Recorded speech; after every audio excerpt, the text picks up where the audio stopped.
What's up, guys? Winner Kills here, and welcome to another rendition of the top replays and highlight series. I've got quite a few good replays for you guys today. The first I think I've got like 1, 2, 3, 4, 5, 6, 7 replays or so. I think that's going to be the standard per video every time we do this. Anywhere between like 5 to 7 replays. I don't want the video going too long, but I want to get you guys these replays because I know you guys like this series.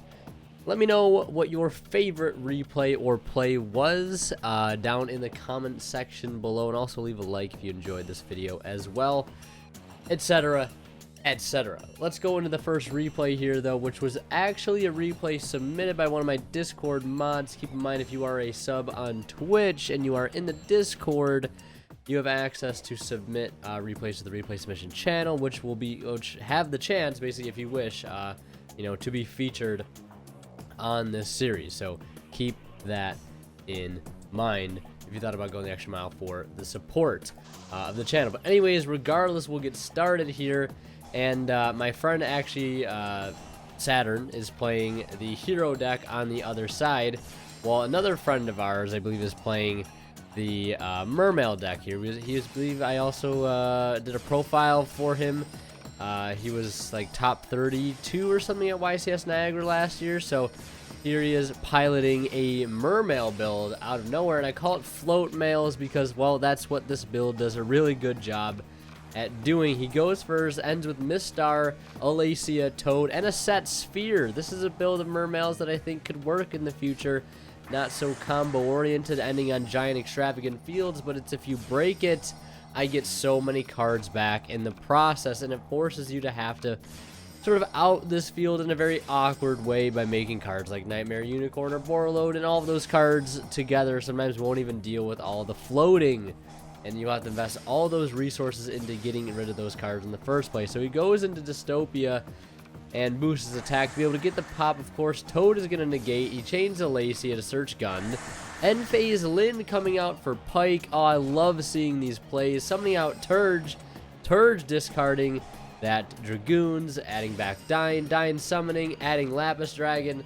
He could have summoned Lapis Dragon there next turn to do all sorts of plays. I see a Dweller. I see a White Aura Whale on top of that. So just a very, very cool take on Mermails. That it's more monster mash Mermail, more of a mono Mermail feel, with a lot of the modern touches, the link monsters, some of the cool synchro plays we can do now.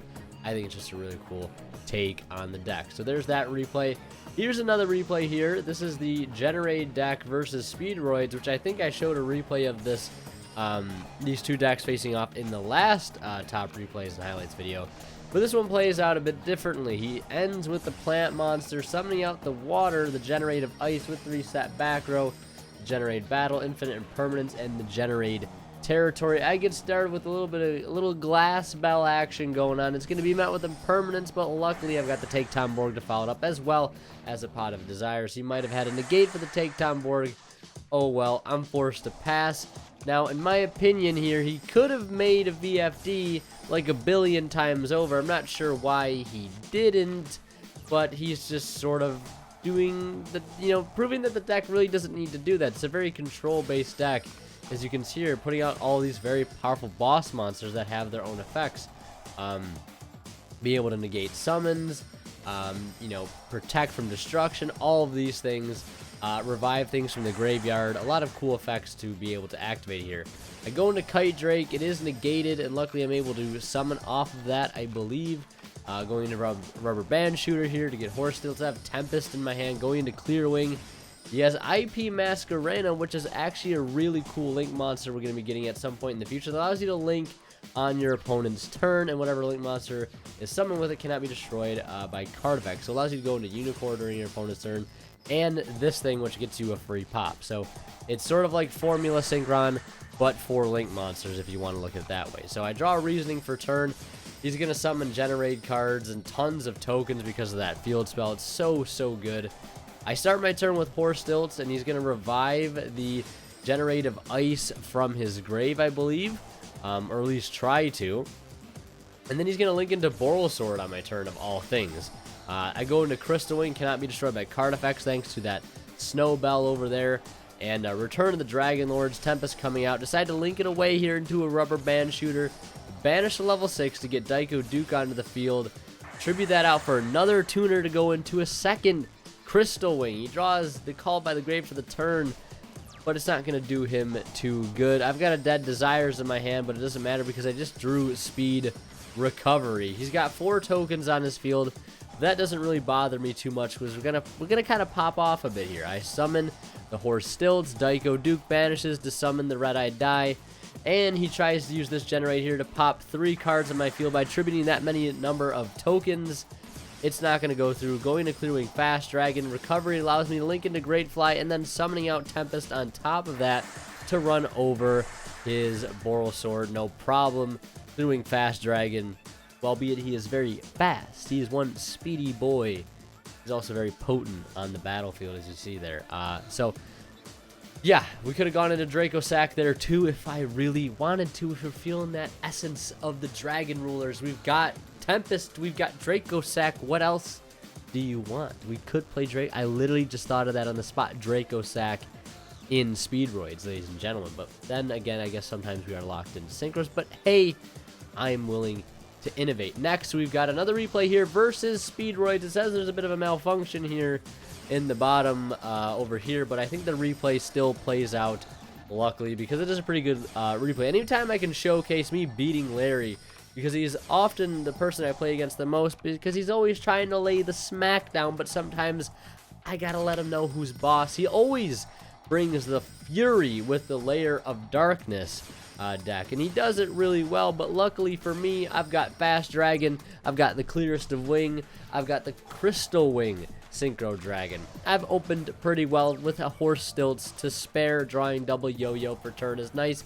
and a Speed Recovery Engrave to top it off. Yo-Yo coming out to revive that Tri-Eyed Dice, linking a Rubber Band Shooter, and he activates a copy of Get Out, which is a new trap card from Rising Rampage that allows you to target 2 monsters special from the extra deck and just compulse them back to the extra deck. It's a Bryanak in trap form. It's a pretty good card, but luckily I still have follow-up plays thanks to Rubber Band Shooter, giving me an additional normal summon on the upon a resolution of activating that effect.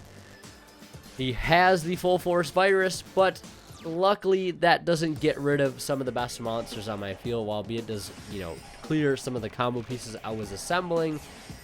The bulk of my field is still here. Tri-Eyed Dice coming in clutch to keep that Rubber Band Shooter on my side of the field. Drawing Desires per turn.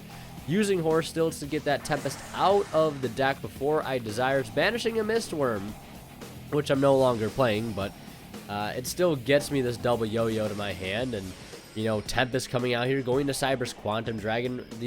One of the only non-wind synchro monsters I would play in Speedroids, because it helps out cards like Diabolos here. Now, he does have 3 of them, and he keeps drawing these viruses. He calls Trap for my Judgment. There's no point in using that. It's just going to go anyways. I might as well keep the life points. And like I said, Cyber's Quantum Dragon here. Again, with all these viruses, I'm losing my Desires now. Luckily, the Quantum Dragon is able to come in clutch to be able to get over a card that cannot be targeted or whatever, or destroyed by card effects or whatever it may be. It comes in very clutch to deal with those cards. And still have Tempest, a recurring beat stick that you can bring out in this deck. And you can also use for synchro plays, or maybe if you're feeling froggy, you can go into Draco Sack too in Speedroids.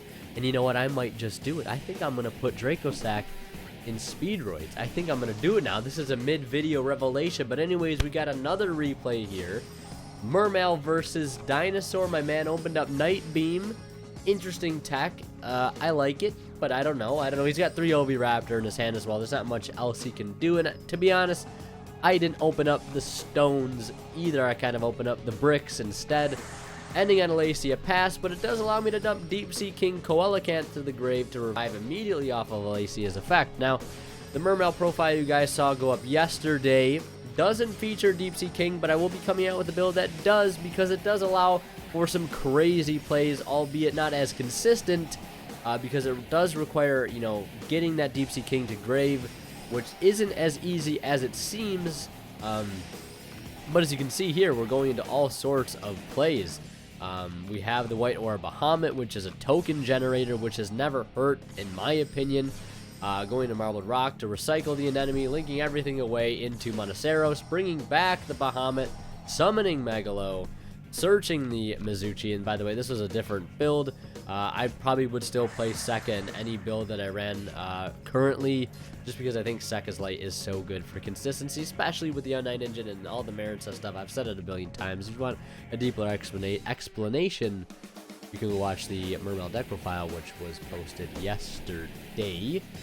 Another replay here. This is a match, actually, of not Speedroids, but Trains versus Magical Muskets. So Trains is a pretty resilient deck that I think, a lot of people aren't aware of its resilience, and how much more, better the deck has become because of Doubleheader Anger Knuckle. You see me activating Red Reboot there because I'm pretty positive I might be able to go for a game if I've shut down all of his traps. But, find out next time in Dragon Ball Z if that actually comes to fruition. Unfortunately, he does have the Cross Dominator. I had to call his bluff. He stops the 2k burn, but I'm able to clear that monster off his field with the Derricrane, add back a Shaddoll fusion in the process, all while swinging for 6k and adding back that Derricrane in the end phase, activating the Desperado to start his turn, going into Magical Musketeer Max. I control one spell or trap, so he gets to summon one from deck, and he has another copy of Cross Dominator in hand, which is probably the most potent one to deal with because it negates and it drops everything to 0 attack and defense, or at least what it's targeting. And I know he has that set copy of Crackdown that I did give him, but he doesn't seem to feel as though it's a threat, and I'm getting rid of it with the Shaddoll Dragon anyways because of the Shaddoll Fusion engine in here is so good. Now, keep in mind, I've got the Shek on board. I'm resolving both Bullet and the Ruffian Rail card here in the end phase to add back Night Express and put that Gustav Max into the extra deck. As you can see, we're within that 2,000 damage range to secure a game.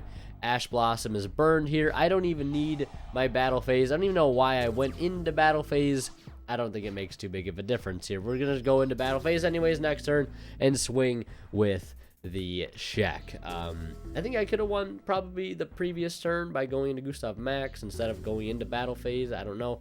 I think maybe I might have messed up. I think I messed up. I think that's what happened. But regardless, we'll go into game 2 of that match, which again, of course, Trains versus the Magical Musket deck. By the way, I do have a dual video of Muskets versus BA. If you guys haven't seen that, feel free to check it out. Should be probably annotated at the end of the video. I'm not sure, but you can definitely find it on my channel. It was uploaded probably within the last week.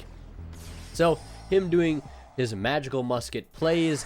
I get Ghost Ogred, which is unfortunate. If he would have played the Desperado instead, I would have had the reboot for it. We would have had game, but unfortunately, the kill switch could not have been pressed right then and there. So I didn't decide to commit because I feel as though I'm not in danger of being OTK'd playing against Muskets, at least not that I currently know of any ways for that to happen. So I try to get my turn started with Double-Headed Anger Knuckle by discarding that Dead Desires, Desires I don't want to resolve. Bring it out. He has the Called By, he has Ash, a lot of ways to stop me, but one thing I managed to do in the process is to burn a lot of the resources in his hand. He decides not to use Pot of Extravagance at the start of his turn, which is pretty interesting. Who knows what it could have drawn him into, but I get started with the United Express Knight into Derricrane. Me fearful of him not having used that card in his hand. I'm thinking it might be another Musket card. I should not try to go for any Gustav Max plays or Juggernaut Leap, so I decided to go into the trusty number 81. Derricrane is getting called by here. He uses Ties of the Brethren to summon out a Caspar and Musketeer Kid Brave, not Child Kid Brave or whatever I called him in the dual video. I have no idea. Of course, I completely butchered it. He's got Cross Domination for the number 81. That's going to negate it. He's got Desperado as well, but I've got the Mighty Red Reboot. Go ahead and set that Crackdown all you like. The Pain Train is coming to town. He does add a copy of Cross Dominator, but he's already resolved one this turn. I believe using it on the Gustav Max, and we're at 6k, and he does have 2 attack position monsters. And in the glorious words of Lithium 2300, you don't do that against trains. That's my really bad lithium accent. He said that once in a video when he was doing trains. You don't leave monsters in attack against trains. You just don't, because you're gonna have a nice little chat with Juggernaut Lieb when he's running over all of your monsters at 6k. Here is the last replay I want to show you guys. It's Speedroids again. Yes, this is me playing a bit of a more experimental build with the red-haired Hasty Horse, which I don't think I'm currently playing. Or actually I might play it in the future, I have no idea. But I'm playing against a Monarch deck, and I opened the stones here. I opened really, really well. Activating the other effect of the rubber band shooter, going into the clearing fast dragon, speed recovery into Crystal Wing, using Dyko Duke to go into, go into a second Crystal Wing, and then use the Return of the Dragon Lords to bring back the clearing Synchro Dragon. Now my man's has got a Dark Hole in his hand, and he opened up pretty well. He had Pantheism and all of his cards, Tenacity, a pretty solid Monarch turn, but luckily my Return of the Dragon Lord saves us from that Dark Hole. He goes to activate a Dia on field. I negate, activates Engrave. I negate. I'm just saying, no, your turn is over. Death by Crystal Wing. Death by Speedroid. So yeah, that is it for the replays. Oh, by the way, this is a Burning Abyss build that I'm currently trying. TCG legal until we get the Rocket Tracer Synchro or Tuner monster, because that will make going into the Destrudo plays, or the Yazi plays, a lot easier at playing the quick launch engine, and also allowing to not play a second build with instant fusions and bringing back window plays and stuff. So for the time being, I think this is probably what my BA list will look like. I don't know. Yeah, I don't know. I might do another update in between now and when the rocket stuff comes out, but I have no idea. This is the Mermail Secca list. I think you guys, if you guys want to see the in-depth reasonings behind this, you can go watch the deck profile that was just uploaded. Shaddoll trains right here, pretty much standard, and the current Speedroid list as well, which I think is only slightly deviated from the profile. One thing I've actually been trying is the Crusadia Draco in here, because it's a decent search target off of Tempest, and it is a level 4 wind, and I might just have to throw that Draco sack in here somewhere. I don't know where I'm going to put it, but I might put it in here. I don't know. I might also drop Dyko Duke down to 1, this down to 2, maybe cut this completely. There's one thing I found, I was just bricking this card too much. You don't really want to open this. I'm still new to Speedroids, but I'm definitely learning and definitely going to be getting a lot more testing on stream, which is where a majority of these replays happen. So if you guys want to see more replays like this, you want to see them happen or they even end up in a video, follow me on Twitch, etc, etc. And if you subscribe to my channel on Twitch, tier 1, tier 2, tier 3, or Prime, doesn't matter, you will gain access to the sub chat in Discord, as well as the replay submissions channel, where you can submit replays like this to have them featured on the show. So feel free to take that into account if you felt like supporting the channel, going the extra mile apart from just being an avid viewer of the channel. So yeah, that's it. Thank you guys so much for watching. Hope you enjoyed. Join Discord, follow me on Twitch, check out Imperium Duelist right here. This my custom jersey hoodie they sent me a while back. Check them out. And yeah, as always, you guys want to kill sign out. We'll see you guys in the next one.